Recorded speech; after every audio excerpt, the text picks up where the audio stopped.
Le titre de ce livre, c'est le baptême. Il est écrit par le bien-aimé frère Christian Byrne. Nous sommes présentement à la 6e partie de ce livre. 6e partie de ce livre, chapitre 7, suite. Chapitre 7, suite. Nous avons appris ceci.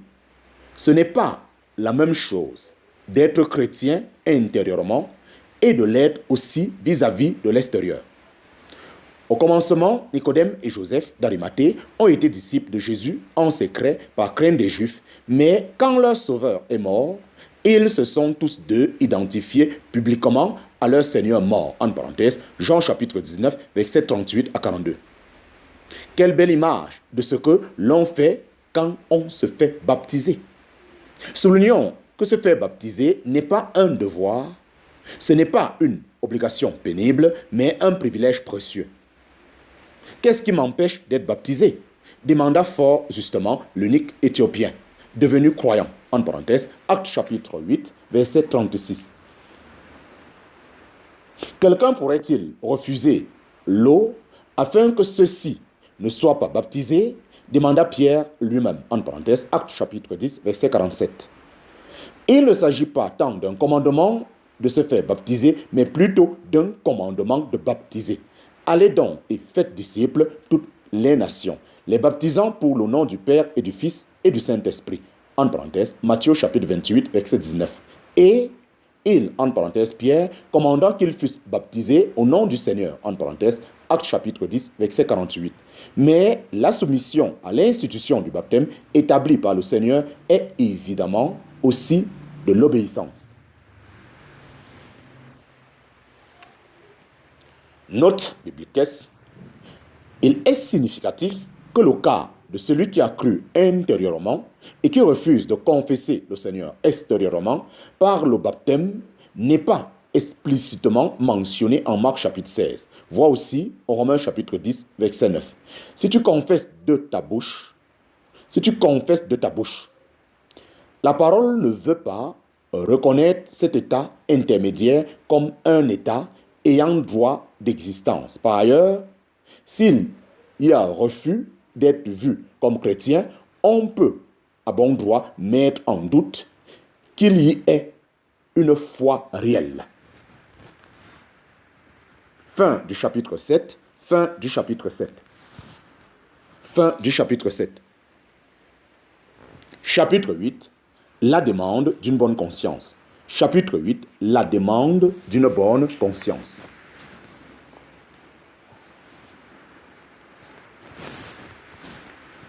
Ce que nous avons compris jusqu'ici fera comprendre beaucoup plus facilement le passage de 1 Pierre chapitre 3. Quand la patience de Dieu attendait dans les jours de Noé, tandis que l'arche se construisait dans laquelle un petit nombre, savoir 8 personnes, furent sauvées à travers l'eau, cet antitype nous sauve aussi maintenant, en parenthèse, c'est-à-dire le baptême, non le dépouillement de la saleté de la chair, mais la demande à Dieu d'une bonne conscience par la résurrection de Jésus-Christ. En parenthèse, 1 Pierre chapitre 3, versets 20 à 21. Le baptême chrétien a son image, en parenthèse, ou antitype. Dans un épisode de l'Ancien Testament, le salut de Noé et de sa famille au jour du déluge, autrement dit, la même chose nous est montrée, mais en image. Cela va nous aider beaucoup à comprendre. Noé a été sauvé à travers l'eau.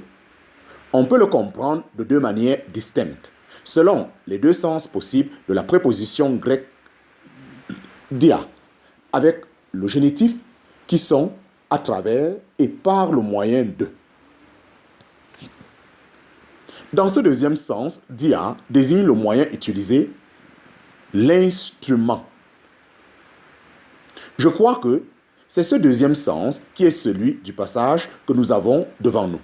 Certes, Noé a bien aussi été sauvé à travers l'eau du déluge, mais il apparaît que le Saint-Esprit a voulu montrer ici le moyen par lequel Noé a été sauvé, par le moyen de l'eau.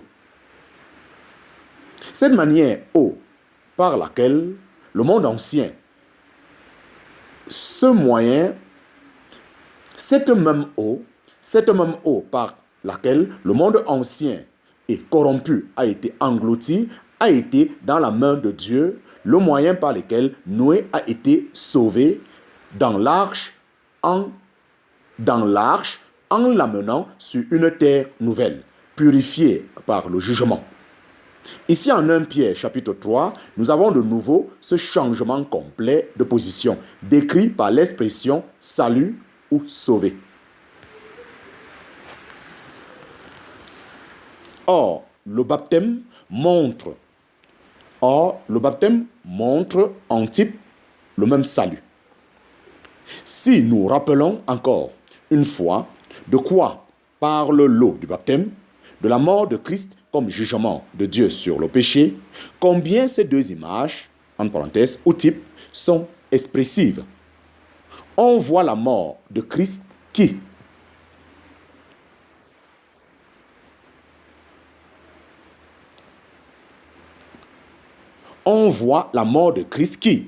dans la main de Dieu, est le moyen ou la raison pour laquelle Dieu jugera un jour le monde impie.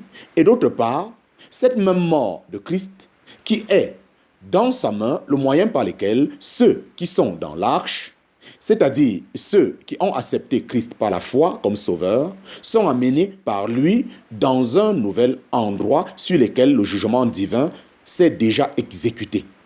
Cette place nouvelle, purifiée par le jugement, est un domaine sur la terre où Dieu peut habiter et gouverner, c'est-à-dire, respectivement, la maison de Dieu, en parenthèse, l'appendice C, et le royaume des cieux, en parenthèse, l'appendice D. Chapitre 8, fin du chapitre 7,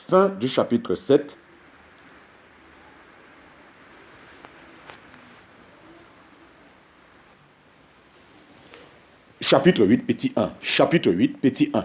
La maison de Dieu. Chapitre 8, petit 1. La maison de Dieu. Ce n'est que sur la base de l'œuvre rédemptrice de Christ que Dieu peut habiter parmi les hommes pécheurs par nature. À la croix de Golgotha, Dieu a parfaitement montré ce qu'il pense du péché, car ayant envoyé son propre Fils en ressemblance de chair de péché, et pour le péché, il a condamné le péché dans la chair. En parenthèse, Romains chapitre 8, verset 3. Là, à cette croix, Christ a souffert pour les péchés, le juste pour les injustes, afin qu'il nous amenât à Dieu. En parenthèse, 1 Pierre chapitre 3, verset 18. C'est encore à cette croix que le châtiment de notre paix a été sur lui, et que Dieu a fait tomber sur lui l'iniquité de nous tous. En parenthèse, Ésaïe chapitre 53, versets 5 à 6.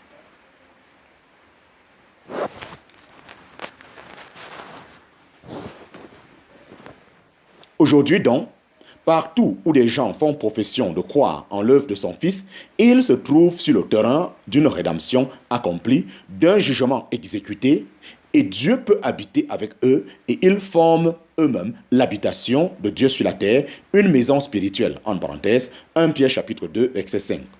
Je vais maintenant aborder le fait que la maison de Dieu, au sens large, embrasse toute la profession chrétienne. C'est à ce domaine que se rapporte le baptême. C'est dans cette mesure aussi que cet antitype, en parenthèse, ou contre-image, le baptême nous sauve, en parenthèse, 1 Pierre chapitre 3, verset 21. Il nous introduit dans ce domaine de la bénédiction divine sur la terre. Cela présuppose, naturellement, que nous avons passé par la foi à travers ce dont le baptême nous parle en type. Autrement, on ne pourrait parler de salut. Il faut bien insister là-dessus. La simple profession d'être à une place juste n'a jamais été le salut. Celui qui aura cru et aura été baptisé sera sauvé. Ce sont les propres paroles du Seigneur Jésus. Mais il faut aussi tenir fermement au point suivant. Quand nous sommes baptisés, nous sommes devant Dieu sur le fondement de la mort, en parenthèse, et de la résurrection de Christ, et alors il nous reçoit dans sa maison pour nous instruire des choses divines. En ce sens, la maison de Dieu est la même chose que la chrétienté. Pierre nous en parle au chapitre 4, verset 17. Malheureusement, ce domaine confié à la responsabilité de l'homme a été gâté. Dieu doit exercer son jugement sur lui. Mais tant que Dieu ne l'a pas jugé définitivement, ni mis de côté, ce domaine n'en reste pas moins l'habitation de Dieu. L'habitation du Saint-Esprit. Je reviendrai là-dessus plus tard.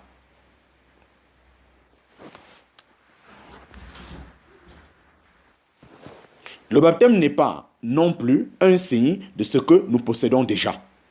On le dit souvent, mais l'Écriture s'exprime autrement.